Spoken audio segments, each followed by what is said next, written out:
Hello friends, good morning. कसे आहात? मी तर आज खूप खूप खुश आहे, कारण आज मी निघालो आहे गावी सुट्टीला. डिंग डिंग डिंग. म्हणून मी आदल्या दिवशी रात्रीच माझी बॅग भरून ठेवत होतो. कोणते कोणते कपडे घेऊन जायचे गावाकडे, कोणत्या खेळण्या न्यायच्या, सगळं रेडी करून ठेवलं होतं. कारण मग आम्हाला सकाळी उद्या लवकर निघायचे होते ना, म्हणून सगळी पॅकिंग करून ठेवली होती मी आदल्या दिवशी रात्री. बघा, माझी छोटी बॅग आहे बरं का, छोटी छोटी. मी खूप हॅपी असतो जेव्हा गावाकडे जायचे असते. मग मी आज सकाळी लवकर उठून लवकर रेडी झालो आणि माझ्या दिल्लीच्या फ्रेंड्सला बाय बाय करून निघालो रेल्वे स्टेशनकडे ओलाने. आणि पोहोचलो आम्ही मग रेल्वे स्टेशनवर. आमच्या ट्रेनला थोडा टाईम होता ना, म्हणून मग आम्ही वेट करत बसलो इथे. मग मला भूक पण लागली होती, म्हणून मग मी पप्पांना म्हटलं मला काहीतरी खायला घेऊन या. मग त्यांनी मला एक चिप्स पॅकेट घेऊन दिला. तोपर्यंत मी ते बॅगवर बसलो वेट करत आणि आमची ट्रेन आली, झेलम एक्सप्रेस. मग आम्ही आतमध्ये बसलो. मम्मीने मला बॉल आणला होता ट्रेनमध्ये खेळायला, फुगे आणले होते मला बोर होऊ नये म्हणून. मग मी थोडा वेळ खेळत बसलो, बॉल फुगे फुगवले, खूप वेळ खेळत बसलो.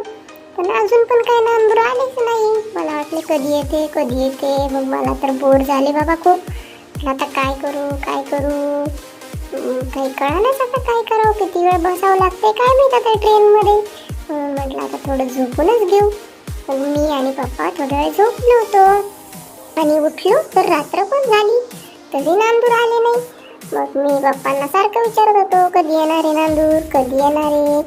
पप्पा म्हटले नांदूर उद्या सकाळी येणार आहे शौर्य. मग काय परत झोपलो रात्री. आणि मग मला पहाटे भूक लागली, कारण मी रोज सकाळी पहाटे उठून दूध पितो ना, पण ट्रेनमध्ये दूधच नव्हते. मग काय म्हटलं आता आज पाण्यातच बिस्किट खाऊयात. मग पाण्यातच बिस्किट खाल्ले सकाळी 5 वाजताच उठून. आणि मग सकाळी बाहेर उजाड झाला, तरी अजून नांदूर आले नाही. मी बघत होतो कधी येते. मला तर बोर झाले. मग काय ट्रेनमध्ये खुरपुळा पण घेतला विकत खेळायला. आणि आता मग मी रेडी होऊन बसलो, कारण आता अहिल्यानगर जवळ आले होते. पप्पा म्हणत होते आता उतरायचं शौर्य आपल्याला 5 मिनिटानं. म्हणून मग मी तयार होऊन बसलो, वेट करत होतो कधी येते नगर.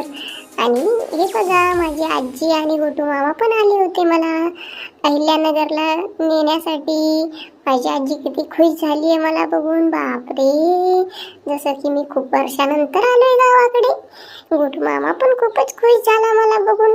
बघा, दोघे पण किती हॅपी होते. माझी आजी तर रडायलाच लागली होती मला बघून बाबा, कारण मी खूप लाडाचा आहे ना सगळ्यांच्या, त्यामुळे. मग आम्ही रेल्वे स्टेशनच्या बाहेर निघालो बॅग घेऊन आमच्या सगळ्या. पार दुसऱ्या दिवशी दुपारी पोहोचलो आम्ही. खूपच बोर झाले. मी तर त्या ट्रेनला बाय बाय केले. आता आम्ही चाललो म्हटलं गावी. आणि मग आम्ही गोटू मामाच्या गाडीकडे आलो, आमचे सामान वगैरे गाडीत ठेवले आणि मग नंतर निघालो गावाकडे.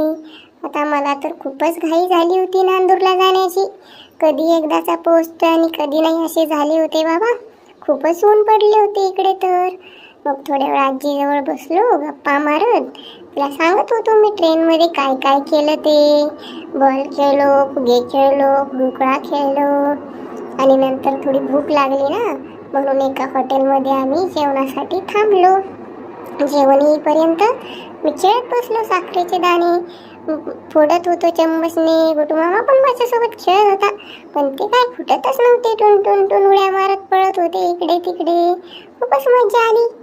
आणि नंतर मग जेवण झाल्यावर आम्ही निघालो गावी. आता आम्ही पोहोचलो होतो करंजी जवळ. इथे बघा किती मोठ्या पवनचक्क्या आहेत. आणि आता मी बघत होतो कधी येते नांदूर. कधीपासून निघलोय आम्ही नांदूरला येण्यासाठी. आणि नंतर मला फायनली बोर्ड दिसला आमच्या देवाचा. मग मला समजले आता गाव जवळ आले आहे, म्हणून मी खूपच खुश होतो बाबा.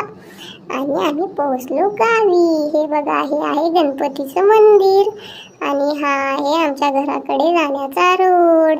आणि मला फायनली जय बाप्पाचे मंदिर पण दिसले. मला तर खूपच आनंद झाला आणि आम्ही फायनली पोहोचलो आमच्या घरी. हे बघा, हे दिसते आमचे घर.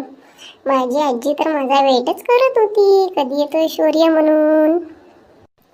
मग घरी पोहोचल्यावर आजीने आम्हाला ओवाळलं, आमची आरती केली. असा झाला माझा दिल्ली ते नांदूर प्रवास. आता मी 1 महिना सुट्टीला आलेलो आहे फ्रेंड्स. खूप एन्जॉय करणार आहे बरं का. गुढीपाडवा पण आहे. तुम्ही पण या यात्रेला नक्की आमच्या गावी. मी तुम्हाला सगळ्या गमती दाखवेल गावाकडल्या. ठीक आहे, बाय. भेटू पुन्हा लवकरच. Bye bye.